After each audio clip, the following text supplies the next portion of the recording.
Kaleshwaram అవకతవకలపై commission విచారణ కొనసాగుతోంది. ఇవాళ గజ్వెల్ ఈఎన్సీ హరిరాంపై ప్రశ్నల వర్షం కురిపించారు కమిషనర్ చీఫ్. అయితే పలు ప్రశ్నలకు సమాధానం దాటేసినట్టుగా తెలుస్తోంది.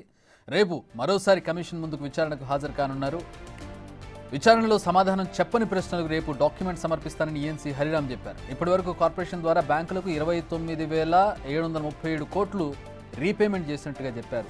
అలాగే బ్యాంకుల దగ్గర నుంచి తీసుకున్న నిధుల్లో 64,000 కోట్లను కాంట్రాక్టర్లకు చెల్లింపులు చేశామని కమిషన్ చీఫ్కు ఆయన చెప్పారు.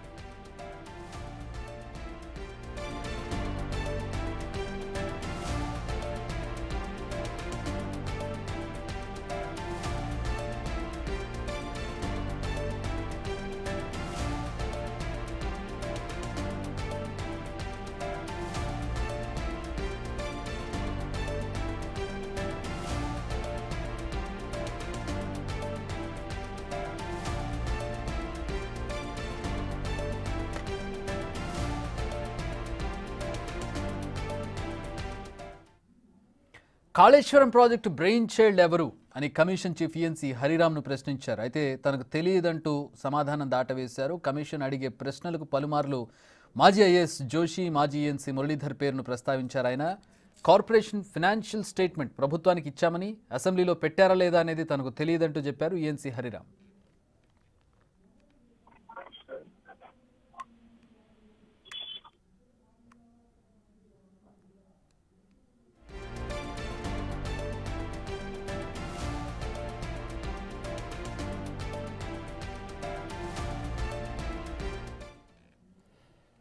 అయితే మా ప్రతినిధి వెంకట్ జాయిన్ అవుతున్నారు. ఈరోజు కమిషన్ విచారణకు సంబంధించి మరిన్ని వివరాలు అడిగి తెలుసుకుందాం. వెంకట్, ఈఎన్సీ హరిరాం చాలా కీలకమైనటువంటి వ్యక్తి. ఆయన్ను కీలకమైనటువంటి ప్రశ్న వేసింది, ఈ ప్రాజెక్ట్ ఎవరి బ్రెయిన్ చైల్డ్ అని.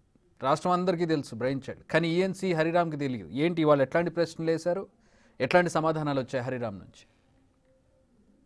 మొత్తం మీద ఇవాళ Kaleshwaram corporation managing director Hariram commission ముందుకు హాజరయ్యారు. గత 2 రోజుల నుంచి, అంటే గత 2 రోజుల క్రితమే రావాల్సి ఉంది, కానీ ఆయన ఏదో సాకుతో తప్పించుకొని తిరుగుతున్నారనే వార్తలు కూడా వచ్చినాయి. కానీ ఎట్టకేలకి ఇవాళ కమిషన్ ముందుకు హాజరయ్యారు. దాదాపు 90 ప్రశ్నలు ఆయన స్పందించినటువంటి నేపథ్యం. దాదాపు 5 గంటల పాటు ఆయన విచారించారు. చాలా వాటి ప్రశ్నలకు ఆయన సమాధానం దాటవేసినటువంటి పరిస్థితి కూడా స్పష్టంగా కనిపించింది. అసలు కాళేశ్వరం నిర్మాణానికి ఆద్యం పోసింది ఎవరు, కార్పొరేషన్ ఏర్పాటు చేసిన దానికి కారకులు ఎవరు, అసలు తుమ్మిడియచ్చి కాకుండా ఈ 3 బ్యారేజీలు మేడిగడ్డ, అన్నారం, కుందిల్, ఈ 3 బ్యారేజీల నిర్మాణానికి ప్రధానకర్త ఎవరు, ఆ ప్రాజెక్టు కట్టాలని నిర్ణయించింది ఎవరు, ఇట్లాంటి అనేక ప్రశ్నలు ఆయన ముందు స్పందించినటువంటి నేపథ్యం ఉంది. కాళేశ్వరం ప్రాజెక్టు బ్లాక్ 5 ఆ గేట్లు ఎందుకు డ్యామేజ్ అయ్యాయి అనే ప్రశ్న కూడా ఆయన అడిగినటువంటి నేపథ్యం. కానీ అటువంటి ప్రశ్నలకు ఆయన తెలియదని సమాధానం చెప్పారు. కీలక అకౌంట్స్ అన్ని కూడా ఏదైతే కాళేశ్వరం కార్పొరేషన్ నిధులు ఎక్కడి నుంచి తెచ్చిండ్రు, ఎన్ని బ్యాంకుల నుంచి తెచ్చిండ్రు, ఆ నిధులన్నీ ఎంతెంత పెట్టారనే దాని మీద కూడా కీలక క్వశ్చన్ రైజ్ చేసినటువంటి నేపథ్యం ఉంది. మొత్తం 10 బ్యాంకుల నుంచి తెచ్చి నిధులు సేకరించారు. 10 బ్యాంకుల నుంచి నిధులు సేకరించిన తర్వాత ప్రభుత్వానికి హరిరాంకు చెప్తున్నటువంటి లెక్కలు చాలా డిఫరెంట్ గా అనిపిస్తా ఉన్నాయి.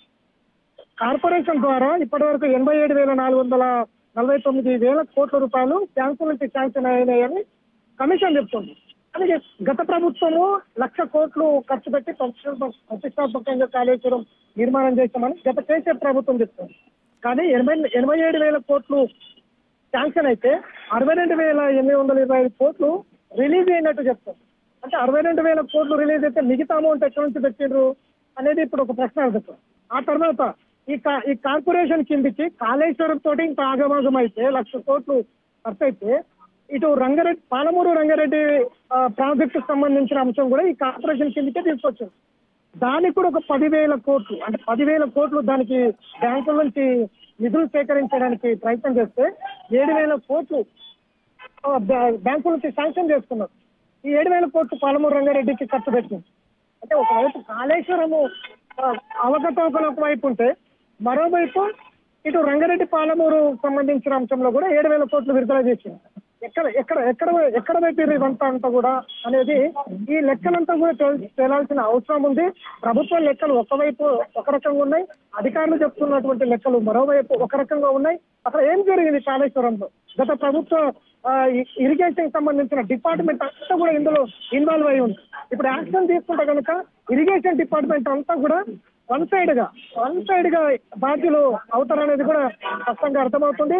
ఈ గత 10 ఏళ్ళు ఇరిగేషన్ డిపార్ట్మెంట్ లో ఇరిగేషన్ సంబంధించిన చీఫ్ సెక్రటరీలు ఎంతమంది చేసిండ్రు 2014 నుంచి? వీళ్ళందరూ కూడా కాళేశ్వరంలో ఎలాంటి పాత్ర పోతుంది? ఇట్లాంటి అనేక అంశాలు కూడా తెర మీదకి వచ్చే అవకాశాలు కనిపిస్తుంది. కేవలం పాత్రధారులే ఉన్నారు ఇప్పుడు ఇందులో, పాత్రధారులే. రేపు సూత్రధారులు వస్తే ఏ విధంగా ఉంటుందో ఈ విచారణ అనేది కొంత ఆసక్తిగా ఉంది. All right. Thanks for the updates, Venkat.